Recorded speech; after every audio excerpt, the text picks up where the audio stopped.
We're going to take a look at this amazing resource now. Hello, I'm James Thurman, and welcome to my series of book reports. Each of these videos will give a brief overview of a book related to metalsmithing or jewelry making that I found particularly useful.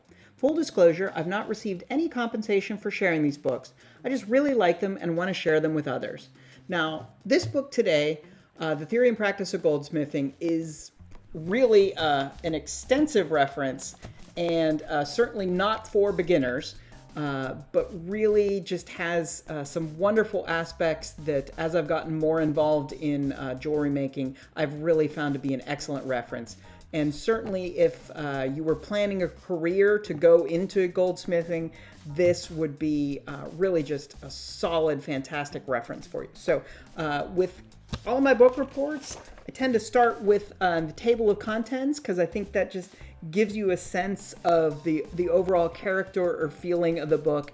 And as you can see just from the contents and the terminology being used in the contents and how he's approaching it, you can see that this is a very thorough and technical resource.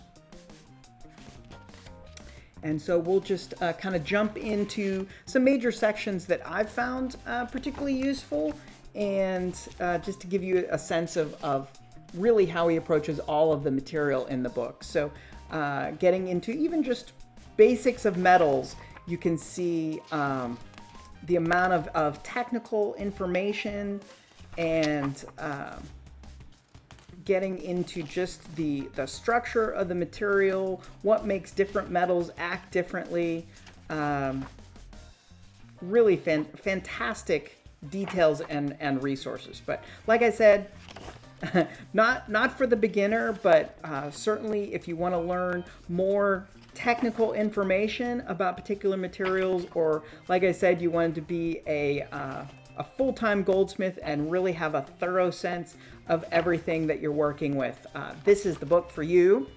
And we'll kind of skip ahead, giving you a sense. He does move into other materials beyond metal, and these are less and less common these days, although you might run into them with repairs or historic pieces. So it's good to still have that information and level of detail available to you. And getting into the chemistry of studio, which a lot of times we just sort of memorize what we need to do rather than why it's working.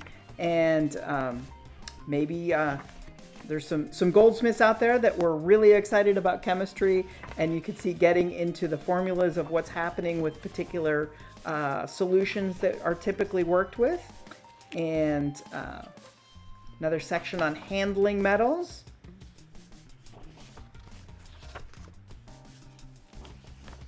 And again, formulas for reference, which again may not come in everyday practice, but could be essential depending on what you might be working with, and figuring out either planning ahead or figuring out precisely what's going on with planning out a piece. And then with casting, this is where a reference that I go back to a lot, particularly with problem solving and with examples of how metal is being cast in different situations and things that might be happening between some voids in the workpiece. And how and why stresses might be happening within pieces. So again, processes maybe that you're using every day, but this gets into a little bit more of analysis of how it's working, why it's working, and can really help with problem solving that could be essential. Let's say you're working with gold, or you're working with production pieces and something isn't working out the way that you want. I love this section on handworking skills, and starting with even just kind of a historic illustration and layout of historic studios and into contemporary practice, and gets into, I actually became aware of cutting technologies as part of night school I went to for machinist training, and he gets into it as kind of an understanding of what's happening with our different processes. A lot of these examples are, I know, from different German and Swiss sort of apprenticeship training manuals. I love that he just details, you know, not just what to do, but how and why it's working.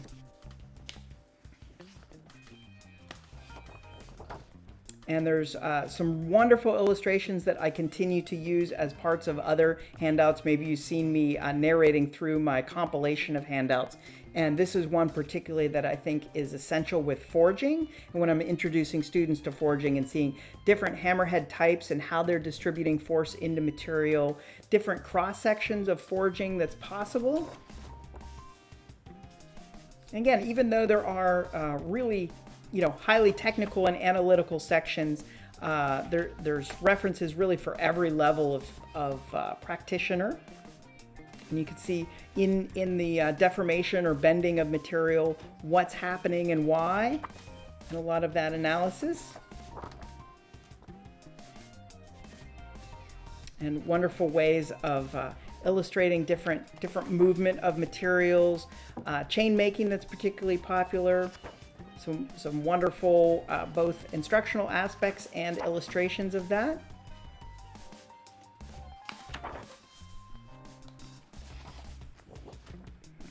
And I've covered, there's another book of silversmithing that I reviewed, and this is a great section on that talks about some of the ways of forming that are necessary, obviously with a focus on things that would apply to goldsmithing, but still a larger sort of approach to silversmithing and vessel making and hollowware.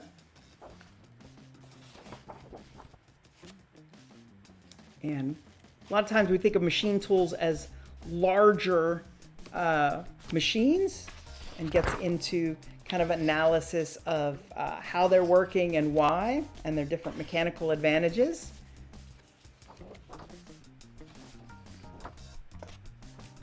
Different ways of putting materials together and why it works, which a lot of times we might not be as familiar with. Getting into a lot of the chemistry of it even. And I love this reference as far as soldering setups and increasing the surface area of the materials being soldered together, and how that adds strength to the design and the piece. Maybe not something that beginners are going to be able to handle on top of just basic soldering, but really for long-term usable pieces, excellent approaches and illustrations of that.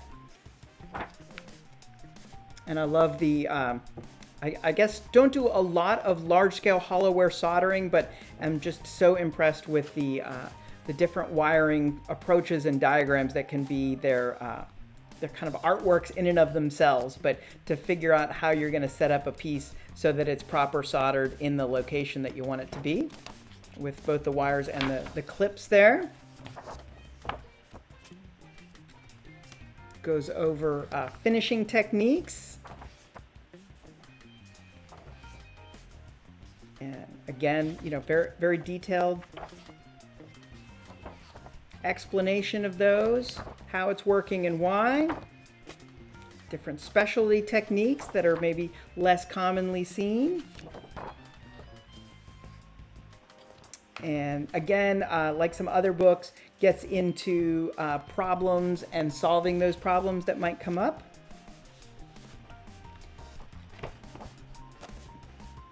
Different plating technology, and again, as you can see from the chemical analysis prior in the book, adds in the electrical element to the plating process and combined with the chemistry to show why it's working, how it's working, and to assist with problem solving. And of course, very detailed section on settings. So as you're getting into more handmade settings, this details it even just from the basic bezel into more involved and detailed approaches, both of construction as well as the setting techniques. So certainly if you're interested in designing and fabricating your own settings fantastic reference for you.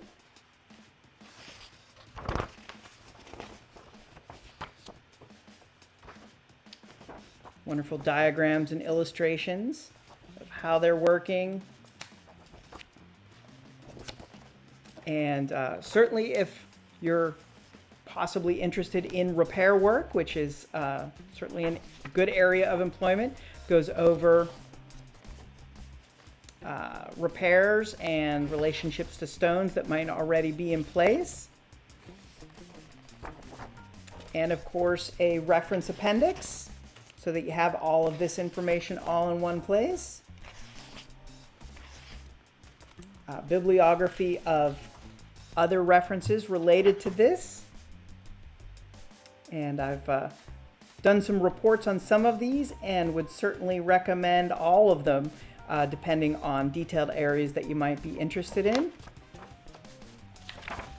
And of course, not to be surprised, a very detailed index if there's specific areas that you just want to find and locate quickly within the book. So again, not a book for beginners, but I'm really thankful to have discovered it and thankful for Tim McCrate and certainly Charles Luton Brain for his hard work on the translation of it to make just a fantastic reference that I've used for problem solving and certainly in my teaching with other students.